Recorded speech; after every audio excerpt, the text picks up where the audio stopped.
नमस्कार दोस्तों। आज बद्रीनाथ ट्रिप लगाई है दोस्तों के साथ। कहते हैं बद्रीनाथ धाम घूमने वही जाता है जिसको आदेश होता है। आज हम भी गए हैं बद्रीनाथ घूमने के लिए, कपाट बंद होने से एक दिन पहले। बद्रीनाथ भगवान बद्री विशाल वैकुंठ धाम भी कहा जाता है जिसको धरती पे, उसे धरती का वैकुंठ धाम श्री बद्री धाम मंदिर है। अब ये आप सब भी जानते हैं कि वहाँ पे वही जा सकता है जिसको आदेश होता है। शायद आज बाबा के पास हमारी अर्जी लगी हो, आदेश हो, इसलिए हम भी जा रहे हैं। आज मैं आपको बद्रीनाथ धाम के बारे में वो बातें बताऊंगा जो आपने शायद कहीं सुनी भी हो या ना ही सुनी हो। इस वीडियो के दौरान हम रास्ता भी बताएंगे और आपको सब कुछ बताएंगे। ये हमने देहरादून से यात्रा शुरू करी है। पहले हम देहरादून से होते हुए ऋषिकेश जाएंगे और बीच बीच में आपको सब कुछ बताते ही रहेंगे, ठीक है।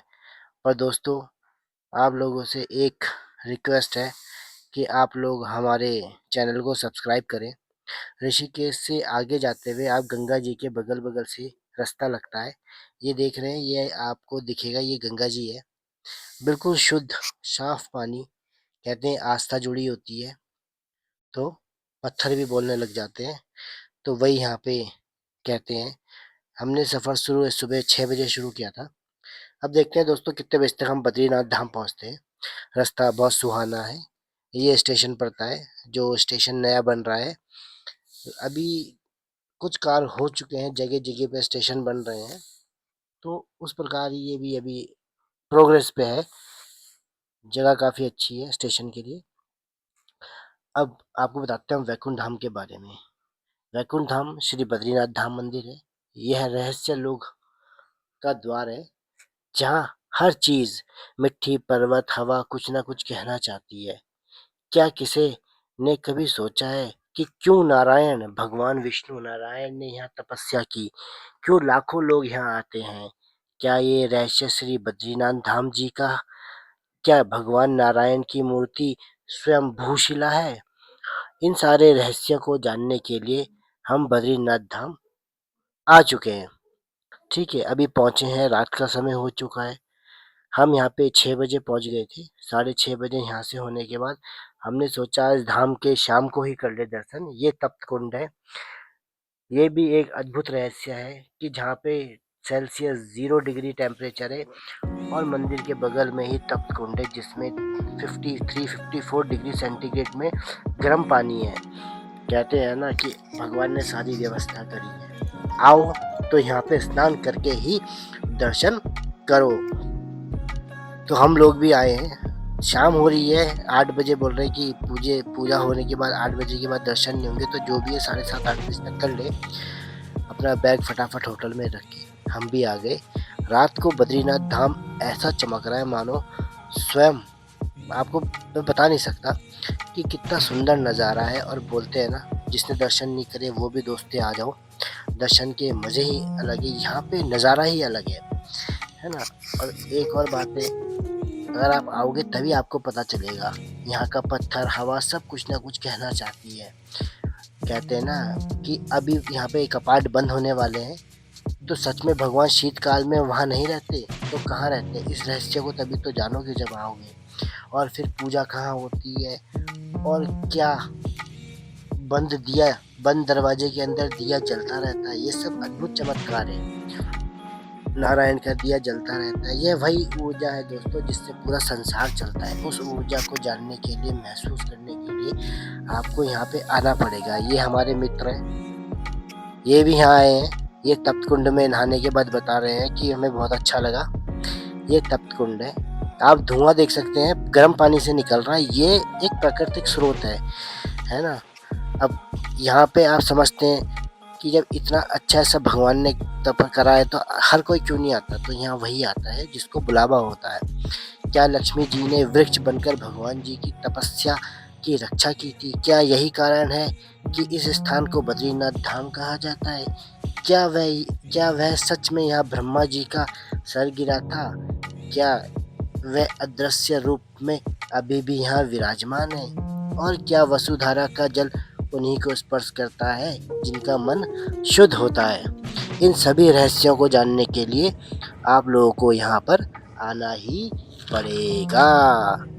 देखो लोग, मतलब आपको क्या बताऊँ मैं। और फिर देखो, यहाँ से आगे एक माना जगह पड़ती है, उसके भी आपको अभी दर्शन कराएंगे। वो कल सुबह होंगे, क्योंकि हम यहाँ शाम पहुँचे हैं दोस्तों, तो अभी शाम को पूरा मंदिर का और तप्त कुंड में नहाकर उस शक्ति को महसूस कर कर जो यहाँ पे है, भूमि की गर्मी, और यहाँ पे कहते हैं ना, कुछ बोलने की जरूरत नहीं, यहाँ पे मौन रहकर भी तपस्या की जाती है, और मौन रहना ही यहाँ ज्यादा माना जाता है। आप लोग को महसूस होगा, ये बहुत ही शांत है, बहुत ही पवित्र है। बद्रीनाथ में आकर यहाँ कुंड में स्नान करने के बाद दर्शन करने के लिए जाते हुए अच्छे से अच्छा आदमी, बोलते हैं ना, किसी के मन में कितने भी विचार हो, यहाँ पे आके सारे आदमी के विचार खत्म हो जाते हैं। ऐसा ही हुआ।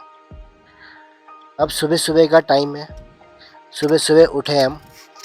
8 बजे ही ये सारे पहाड़ों पे बर्फ महसूस हुई, और आज यहाँ पे कपाट बंद हो जाएंगे, पूरी बर्फ है। रात को देखते हैं कैसा मौसम होता है। अभी तो हम यहाँ से थोड़ी देर बाद माणा के लिए जाएंगे। अभी सुबह सुबह भी थोड़ा मंदिर के दर्शन करेंगे। मौसम सुहाना है, साफ सुथरा बहुत ज़्यादा है।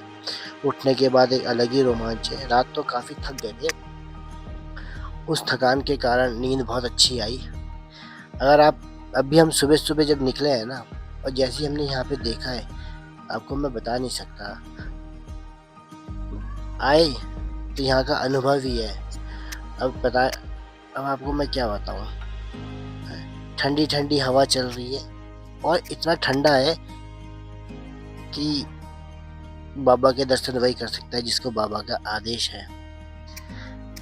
गर्म पानी का स्रोत है, नहा के बहुत अच्छा लगता है। ठीक है, ये महज एक संयोग ही है कि हम दोस्तों एक दिन पहले हमने प्लान बनाया और हम सब आ गए। बिल्कुल साफ सरस्वती नदी है नीचे। यहाँ शंकराचार्य जी के नारद कुंड से जो मूर्ति निकाली थी शंकराचार्य जी ने, उसी को यहाँ पे स्थापित किया है। उन्होंने नियम बनाया कि उत्तर भारत में जो ब्राह्मण होंगे वो दक्षिण भारत के होंगे, और दक्षिण भारत के मंदिर में उत्तर भारत के ब्राह्मण होंगे। ये एकता और अखंडता के लिए हिमालय की गोद में स्थित बद्रीनाथ धाम अलौकिक है। सभी दर्शन करने आए, जिसका बुलावा होगा वो तो आएगा ही। केवल तीर्थ स्थल नहीं है, ये तो तीर्थों के संगम को भी कहा जाता है। ये दुर्गम पर्वत से रास्ता बहुत दुर्गम है दोस्तों। आओगे, लंबा सफ़र है। संकरी रास्ते तो अब चौड़े हो चुके हैं, लेकिन फिर भी पर्वतों के बीच से निकलते हुए अलग ही नज़ारा। यहाँ तक पहुँचने के लिए मार्ग कठोर चट्टानों को काटकर बनाए गए हैं। यह साहस और श्रद्धा का मार्ग है। बद्रीनाथ धाम सुबह देखो जैसे कितनी रौनक लग रही है। अधिकांश लोग तो अभी अभी ऐसा लग रहा है कि उठ के सीधे, कितनी तैयारी और कितनी जल्दी में जा रहे हैं। सबको ऐसी जल्दी हो रही है कि पहले हम भगवान के दर्शन कर लें, पहले हम भगवान के दर्शन कर लें। आस्था है अपनी अपनी दोस्तों, लेकिन सब कहते हैं ना, प्रभु ने सब सुचारू व्यवस्था बनाई है। व्यवस्था अपने हिसाब से ही चलेगी, हम कौन होते हैं करने वाले। पर वाक्य में मैं पहली बार आया हूँ दर्शन करने, तो मैं बाबा को यही बोलूँगा कि हे मेरे बद्री विशाल, मनोकामनाएं हमारी भी सबकी पूरी करें। हर साल आएंगे, हर साल आएंगे, हर साल आएंगे। बस हम पे अपना हाथ और कृपा बनाए रखें।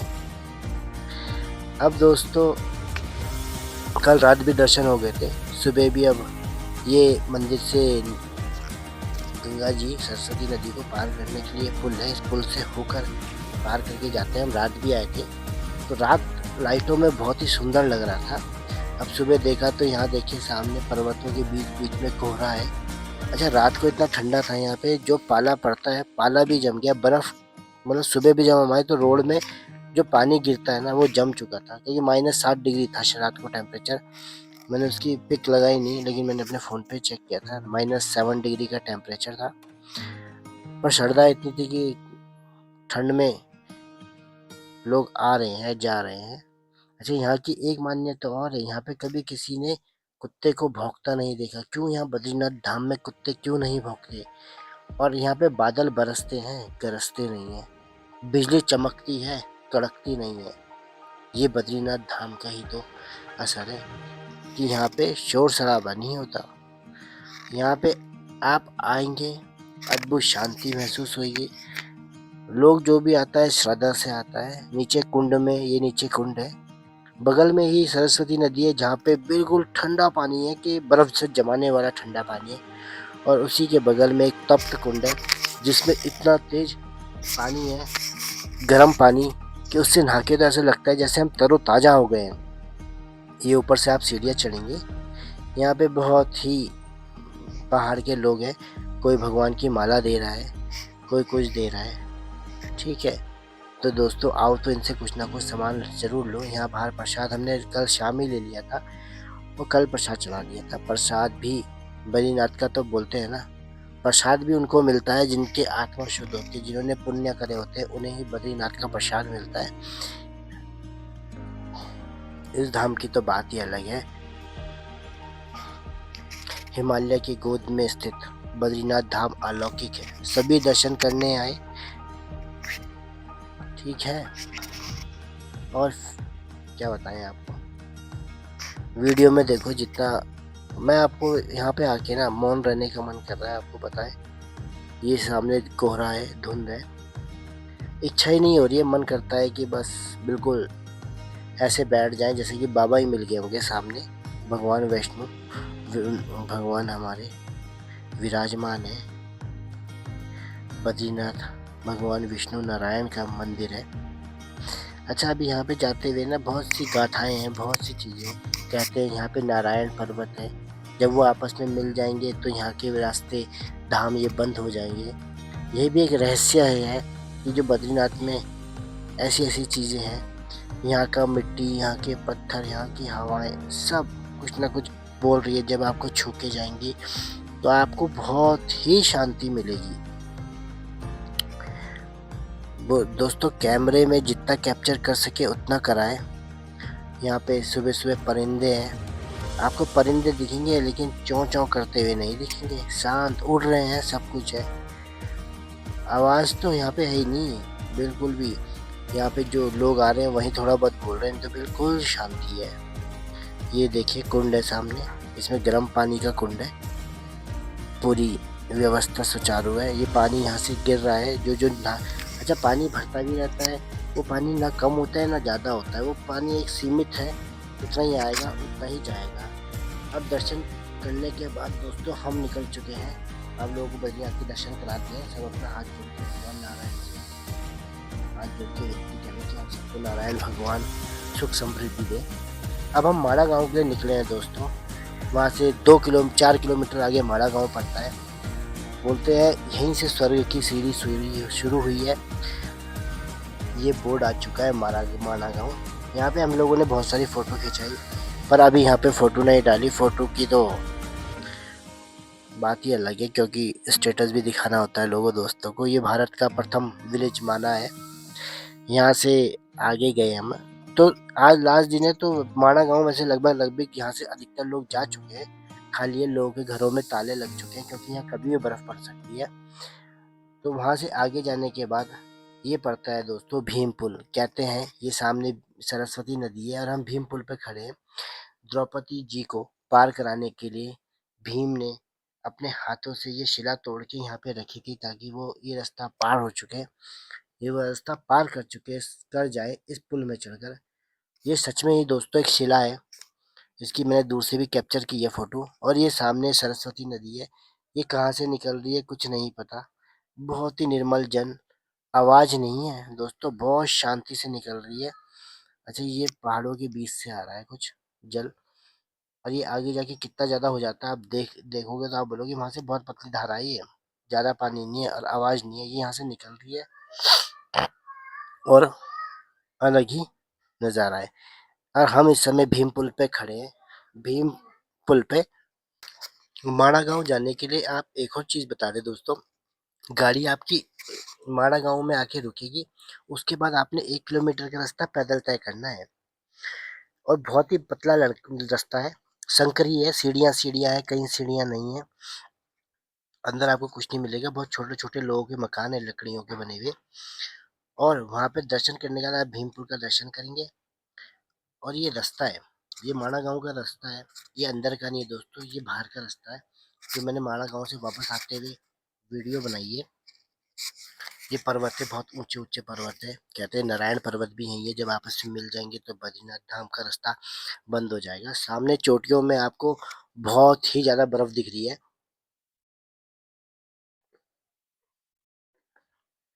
यहाँ पे आके तो दोस्तों भीड़ भी नहीं है, रोड भी बहुत चौड़ी है। माड़ा गांव के आगे परमिशन लेनी पड़ती है स्वर्ग की सीढ़ियों तक जाने के लिए, क्योंकि ये बॉर्डर वॉर्डर पड़ जाता है तो थोड़ा लोगों को सांस लेने में भी दिक्कत होती है, हाइट है। उसी हिसाब से आए। अगले साल जब कपाट फिर खुलेंगे या बंद होंगे, इस बीच में बद्रीनाथ जी का दर्शन